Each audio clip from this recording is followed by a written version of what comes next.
आजमगढ़ जिले के जीयनपुर कोतवाली थाना क्षेत्र के तरौका निवासी फौजी रामाशीष यादव ने बताया कि मेरे गांव के यादव राजेंद्र यादव रबिता माली हमारे पूर्वजों की जमीन को जबरदस्ती कब्जा कर लिया है। जब हमने अपना जमीन को कब्जा करने से रोका तो उपरोक्त लोगों ने हम लोगों को मार पीट कर घायल कर दिया, जिसमें हमारे चाची के घर की तरफ गेट लगाना चाह रहे थे। जब हमारी चाची की बहू मना की तो उपरोक्त लोगों ने मेरे चाची की बहू को भी लोग मार पीट कर घायल कर दिए, जिसमें हम लोगों को काफ़ी चोटें आई है, जिसकी सूचना हमने जीयनपुर कोतवाली को दिया।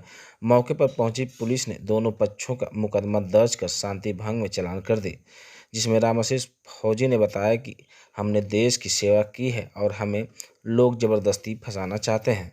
हम एसपी आजमगढ़ को लिखित प्रार्थना पत्र देकर न्याय की गुहार लगाई है। क्या प्रकरण था? विपक्ष आप पर तमाम आरोप लगा रहा है, क्या कहना चाहिए?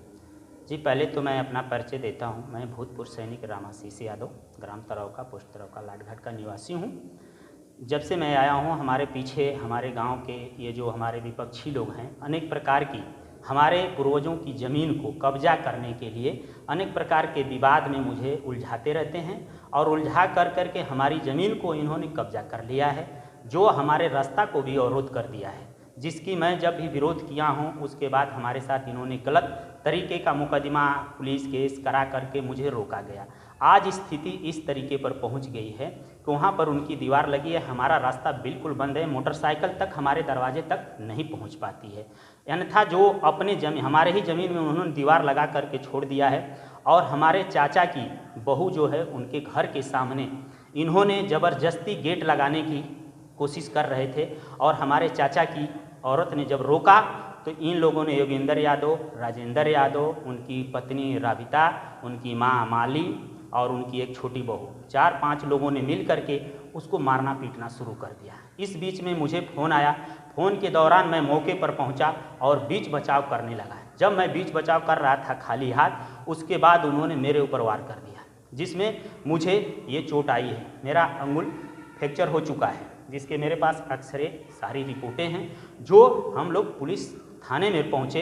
पुलिस द्वारा हम दोनों पक्षों का जा कर के मुआयना स्वास्थ्य विभाग अजमतगढ़ में कराया गया। वहां से फिर हम दोनों पक्षों को रिफर मिला और उसके बाद दोनों पक्षों की मुकदमा दर्ज हुई। वहां पर जैसे भी घटनाएं थी उसकी मुकदमा दर्ज की गई। उसके बाद हम दोनों पक्षों का 151 में चालान हुआ, जिस पर हम लोगों की जमानत हुई।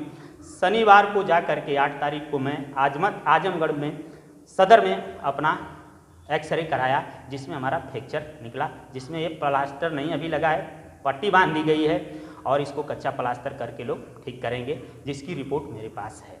अन्यथा हमारे विपक्षी बार बार ये जान गया है कि अब इनकी ज़मीन की पोल खुल गई है, हमारे कब्जे से हो सकती है, मौके की जांच करके हमारे कब्जे से छुड़ा दिया जाएगा। इसलिए विपक्षी बार बार प्रशासन शासन हम पुलिस अधीक्षक से न्याय की गुहार लगाई? जी, मैंने इसके पहले एसडीएम साहब, डीएम साहब तक ले, मुख्यमंत्री पोर्टल तक ले मैंने पूरी एप्लीकेशन डालता रहा कि ताकि मुझे कानून का सहारा मिलता रहेगा और इन लोगों से मैं बचता रहूँगा। लेकिन उसमें मुझे यहाँ तक कोई कानूनी नहीं मिली और इन लोगों का मनोबल बढ़ता गया। इनके भाई जो राजेंद्र के छोटे भाई योगेंद्र हैं, इलाहाबाद रहते हैं, उन्होंने साजिश के तौर पर 6 तारीख को घर पहुँचे और सुबह 7 तारीख को मेरे चाचा की बहू से मार पीटना शुरू किए और उसी बीच जब हम लोग पहुँचे तो हम लोगों को लोगों ने मार दिया। आज वहाँ पर जा कर के बयान दे रहे हैं कि आप हमारे ज़मीन को रास्ता दें करें। मैं यही कहूँगा सबसे, शासन प्रशासन से, कि न मेरी बात को न उनके बात को सुनते हुए मौके की जांच करें। अगर मैं गलत हूँ तो मेरे साथ कार्रवाई करें, वो गलत हैं तो उनके साथ कार्रवाई करें। इसमें शासन प्रशासन की कोई गलती नहीं कहा जाएगा। आप मौके की जांच कर करके अगर वो ऐसे कह रहे हैं तो उनको तुरंत मौका जांच करें कि रास्ता मैं बंद किया हूँ और वो बंद किए हैं। क्या चाहते हैं? मैं न्याय ये चाहता हूँ कि मेरे पूर्वजों की ज़मीन में जो मुझे भड़का करके मेरे ऊपर अनेक प्रकार की गलत मुकदमे लगा करके मुझे करा करके मेरी ज़मीन को जो कब्जा किए हैं उसको खाली करें और हमारे घर तक जाने के 4 व्हीलर नहीं तो हमारे मोटरसाइकिल तक जाने की रास्ता दिलाया जाए। और हमारे ज़मीन में उनका कोई हक नहीं है कि जो हमारे ज़मीन में छत दिवाली लगाएं और अवरोध पैदा करें और हमारे घर की, हम घर पर अकेले रहते हैं, हमारे मांगे नहीं पूरी हुई तो क्या करेंगे? नहीं, मांगे नहीं, देखिए अब ये देखिए, मांगे नहीं पूरी होगी तो अनशन पर बैठने से भी कोई कार्य नहीं होता है। रिक्वेस्ट ही रहेगी हमें सब अधिकारियों गण लोगों से कि प्लीज़ हमारी मदद करें, जो उचित कार्रवाई हो उसको किया जाए। झूठ के लोगों के बयान में आ करके ऐसी चीज़ें ना हो कि जिससे हमें कष्ट हो, हमारे परिवार को दुख हो। मैं फौज में रह करके 20 साल ड्यूटी कर करके मैं देश की सेवा किया हूँ और यहाँ आ करके मैं 50% बच्चों को अपने ही रूम में फ्री कोचिंग 1 से लेकर 8 तक बच्चों को पढ़ाता हूँ, अपने पेंशन से देकर, मैं किसी से फीस नहीं लेता हूँ। अन्यथा इन लोगों की जलन है तो उसके लिए मैं कुछ नहीं कर सकता। शासन प्रशासन से मेरा रिक्वेस्ट है कि मेरे खिलाफ जो लोग हैं विपक्षी, वो अनेक प्रकार के कीचड़ उछाल रहे हैं, ऐसा नहीं है। उन लोगों के खिलाफ मेरे पास लिखित में, उन दोनों भाई योगेंद्र और राजेंद्र के खिलाफ लिखित में मेरे पास बयान है कि जो मेरे ऊपर लोगों ने गलत इल्ज़ाम लगाया है उसका मेरे पास लिखित प्रमाण है, मैं दे सकता हूँ किसी भी समय। क्या मामला था बताइए?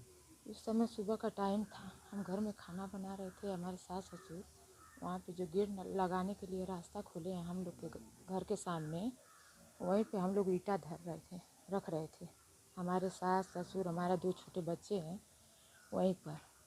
तो वो सब गाली देने लगे कि हम लोग का रास्ता क्यों बंद करें। हम कहें कि अपना रास्ता अपने तरफ खोलो, ये हमारा द्वार है, आज नहीं तो कल हम यहाँ पर घर बनाएंगे तो हम लोग को द्वार अपना आने जाने के लिए तो नहीं छोड़ेंगे।